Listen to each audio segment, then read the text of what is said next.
सावर्णी मनु की उत्पत्ति कथा।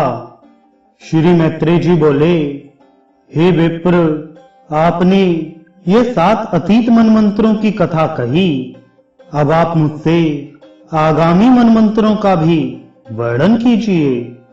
श्री पराशर जी बोले, हे मुनि, विश्वकर्मा की पुत्री संज्ञा सूर्य की भार्या थी।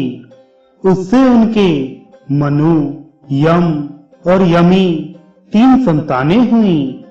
कालांतर में पति का तेज सहन ना कर सकने के कारण संज्ञा छाया को पति की सेवा में नियुक्त कर स्वयं तपस्या के लिए वन को चली गई।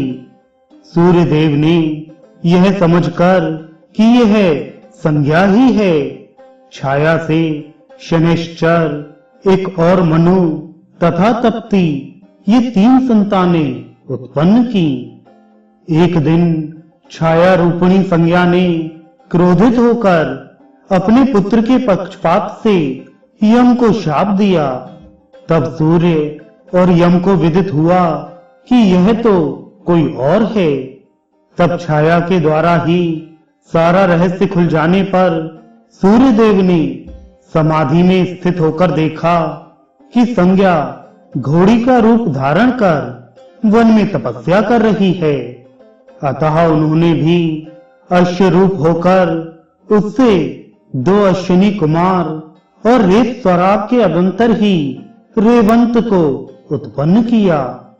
फिर भगवान सूर्य संज्ञा को अपने स्थान पर ले आए तथा विश्वकर्मा ने उनके तेज को शांत कर दिया।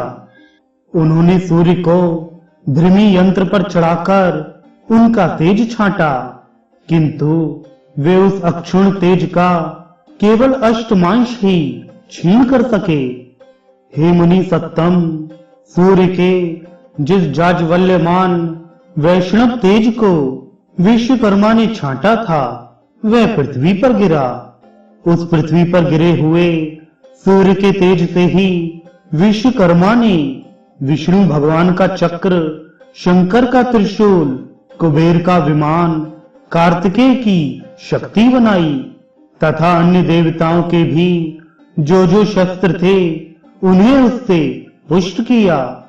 जिस छाया संज्ञा के पुत्र दूसरे मनु का ऊपर वर्णन कर चुके हैं, वह अपने अग्रज मनु का सवर्ण होने से सावर्णी कहलाया।